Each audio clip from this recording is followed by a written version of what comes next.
और पूरे देश के अंदर कांग्रेस के सभी यूनिट्स इसको विश्वासघात दिवस के रूप में पूरे देश के अंदर इसको मना रहे हैं।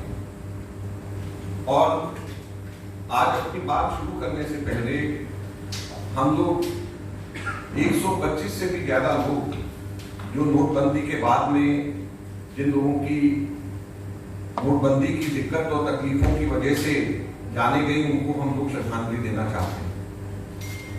और ये एक ऐसा 25 मिनट का भाषण प्रधानमंत्री जी का था जिसने अर्थव्यवस्था को हमेशा के लिए अर्थव्यवस्था को इतना भारी नुकसान पहुंचा दिया कि उसको वापस हम कैसे कब रिकवर कर पाएंगे, इस चीज की कोई नहीं जानता। राहुल जी ने भी कहा कि अर्थव्यवस्था की के सीने पे 2 गोलियां मोदी सरकार के द्वारा दागी गई, एक तो नोटबंदी और दूसरा कि जिस तरीके से जीएसटी को लागू किया गया। प्रधानमंत्री जी ने 24 नवंबर को इसी नोटबंदी के बारे में जो अपना केवल 2 मिनट का भी भाषण दिया, वो मेरे समझ से हम सब लोग ये मानते हैं कि वो अपने आप के अंदर एक दूरगामी विचार वाला और सोच वाला भाषण था। उसका केवल एक लाइन में पढ़ करके शुरू में बताना चाहता हूं, और ये मैं कोट कर रहा हूं इनको। The way this scheme has been implemented is a monumental managemental failure and in fact it is a case of organized loot, legalized plunder of the common people। यानी ये पूरा का पूरा नोटबंदी जो है इसको ऑर्गेनाइज्ड लूट और लीगलाइज्ड प्लंडर के रूप में कहा जाए तो गलत नहीं होगा। ये पूर्व प्रधानमंत्री भारत के और खासतौर के ऊपर जिनको पूरी दुनिया वित्तीय मामलों के एक्सपर्ट मानती है, डॉक्टर मनमोहन सिंह जी ने राज्यसभा में 24 नवंबर को कहा। और सरकार को खुद भी इस चीज का अंदाजा नहीं था कि वो ये क्यों कर रहे हैं। लिहाजा 8 अलग अलग कारण अलग अलग समय के ऊपर दिए गए। मैं आप लोगों को आज हमारी प्रेस रिलीज के साथ में एक 3 पेज का और अलग से डॉक्यूमेंट दे रहे हैं, जिसमें हम डेट वाइज हम आपको बताएंगे कि कैसे कब ये गोल पोस्ट या कारण शिफ्ट करेंगे कि क्यों ये नोटबंदी करी जा रही है और इससे क्या फायदा होगा। जैसे पहली बार जब 8 नवंबर को प्रधानमंत्री जी ने नोटबंदी क्यों कर रहे हैं इसके बारे में जब राष्ट्र के नाम संदेश दिया, तो उन्होंने 18 बार उन्होंने कहा कि काला धन को रोकने के लिए यह किया जा रहा है, और 5 बार ये कहा कि जाली नोटों को रोकने के लिए किया जा रहा है। और हैरानी की बात यह है कि 8 नवंबर को जब वो कह रहे हैं कि 18 बार कह रहे हैं काला धन और 5 बार कह रहे हैं जाली नोट, नवंबर के अंत आते आते उन्होंने नोटबंदी के बारे में जो उनके भाषण थे उन्होंने उसमें से काला धन और जाली नोट दोनों के कारण हटा दिए। काला धन और जाली नोट से उसके बाद में उन्होंने कहा कि ये कैशलेस इकोनॉमी के लिए कर रहे हैं। फिर कैशलेस इकोनॉमी के बाद में टेररिज्म के लिए कर रहे हैं। फिर उसके बाद में इनके एक इकोनॉमिक एडवाइजर ने कहा कि ये बैंक के अंदर सेविंग्स को बढ़ाने के लिए किया जा रहा है। फिर एक कारण दिया गया कि ये टैक्स बेस को बढ़ाने के लिए किया जा रहा है। फिर उसके बाद जनवरी के अंत में इनके एक और इकोनॉमिक एडवाइजर ये कहते हैं कि ये रियल एस्टेट प्राइसेस को कम करने के लिए किया जा रहा है। तो 8 अलग अलग कारण अलग अलग समय पे दिए गए और उन कारणों में से कोई भी कारण पूरा नहीं हुआ। लिहाजा आज 4थी वर्षगांठ पे कांग्रेस पार्टी 7 सवाल मोदी जी से और मोदी सरकार से नोटबंदी को लेकर के पूछना चाहती है। सबसे पहला सवाल, और इसके बारे में बहुत ही संक्षिप्त में मैं आपको थोड़ा उसके बाद में मैं बताऊंगा, पहले 7 सवाल एक साथ में मैं आप लोगों के सामने रखना चाहता हूं। क्या नोटबंदी ने भारत के अंदर काला धन और भ्रष्टाचार को कम करने में कुछ भी मदद करी? पहला सवाल। दूसरा,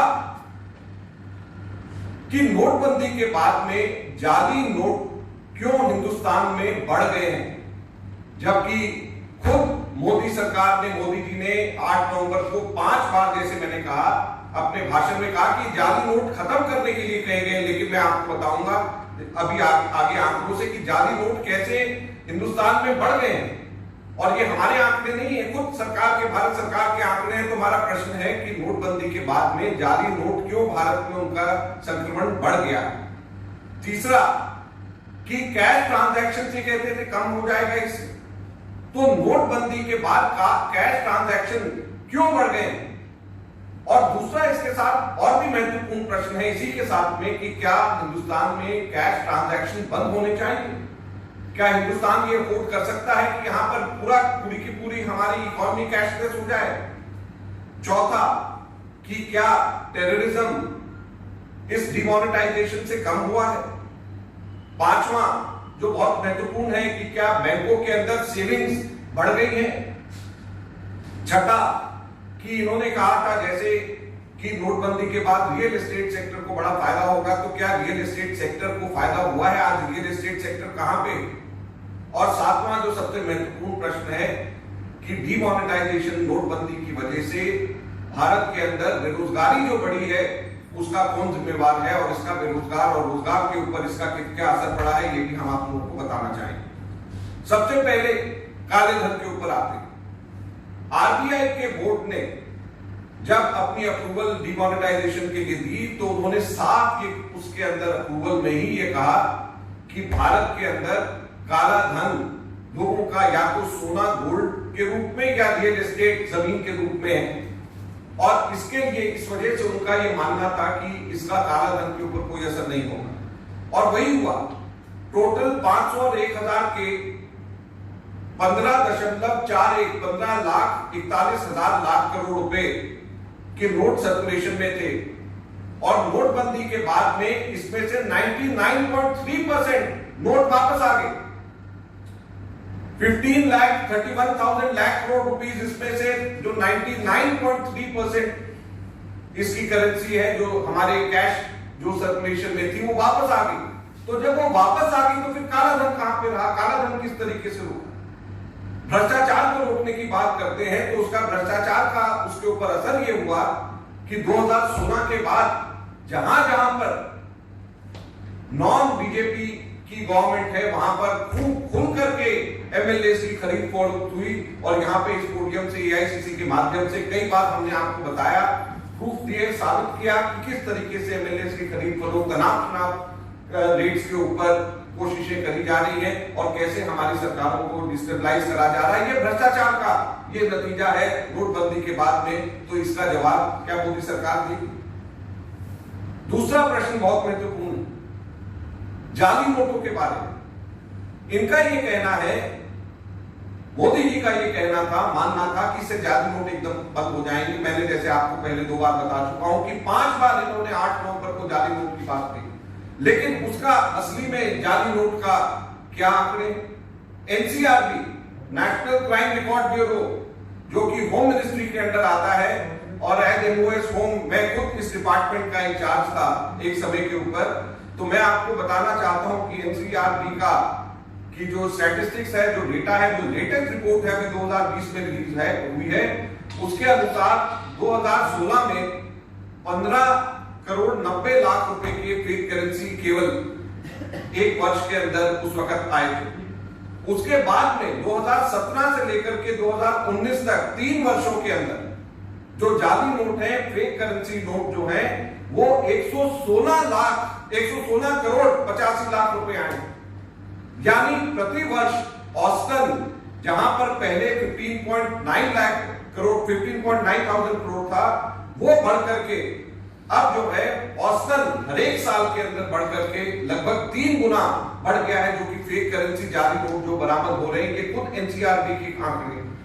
तो अगर फेक करेंसी जाली नोट कम होने थे तो जो बरामद जो हो रहे हैं इतनी बड़ी संख्या के अंदर 3-3 गुना क्यों, और ये भारत सरकार के आंकड़े हैं कि क्यों ये बढ़ रहे हैं फेक करेंसी नोट, ये इस चीज का जवाब भी हमारे को इनसे चाहिए। और आरबीआई बोर्ड ने भी इस बात को अभी माना है लेटेस्ट रिपोर्ट के अंदर कि जो 500 रुपए का नोट है उसके अंदर 121% की बढ़ोतरी हुई है, और 2000 रुपए के नोट में 21% की बढ़ोतरी हुई है फेक करेंसी के अंदर। तो जब ये सरकारी आंकड़े ये कह रहे हैं कि इतने फेक करेंसी बढ़ रही है, तो फिर भारत सरकार का जो मेन जो कारण शुरू में जो इन्होंने बोला था कि जाली नोट हम कम कर देंगे, तो जाली नोट बढ़ रहे हैं, तो पूरी तरीके से ये सरकार विफल हुई। तीसरा कि ये कैश ट्रांजैक्शंस क्यों बढ़ रहे हैं। पहले जो है 177 खरब की कैश ट्रांजैक्शन होती थी 2016 से पहले, अब 177 खरब से बढ़कर के 220 खरब की कैश ट्रांजैक्शन है, ये खुद आरबीआई के आंकड़े।